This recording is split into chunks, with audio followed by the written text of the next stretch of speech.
আপনি যে কথাটা বলেছেন অতীব সত্য যে দীর্ঘ ১৭ বছর যে রাজত্ব কায়েম ছিল সেই রাজত্বের অবসানের ঘটিয়ে জুলাই আন্দোলনে সকল দলমত নির্বিশেষে সব দল ছাত্রদল বিএনপি এবং অন্যান্য যে দলগুলো রয়েছে সবার অংশগ্রহণে আমরা একটা ফ্যাসিবাদের দর্শকদের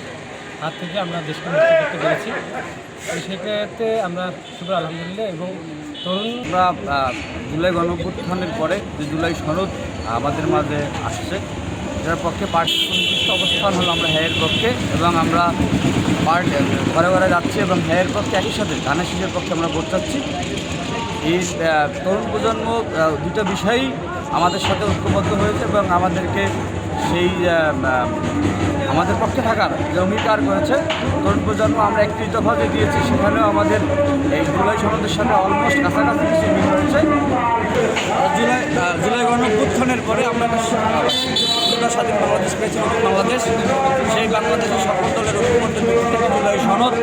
যেটার অঙ্গীকার সব দলই করেছে, তার পরিস্থিতিতে জাতীয়তাবাদী দল নোট অফ ডিসেন্ট দিয়েছিল। তারপরও যে জুলাই সনদ আমাদের মাঝে এসেছে, তার পক্ষে যে গণভোট আয়োজন করা হবে সেই গণভোটের পক্ষে পার্টির সুনির্দিষ্ট অবস্থান হ্যায়ের পক্ষে। আমরা ঘরে ঘরে যাচ্ছি, ধানের শীষের পক্ষে বসতে একই সাথে হ্যায়ের পক্ষেও আমরা আমরা এবং আগামীর যে সনদ এবং আগামীর যে বাংলাদেশ নির্মাণ করতে চাই আমরা সকলে মিলে সেই নির্মাণে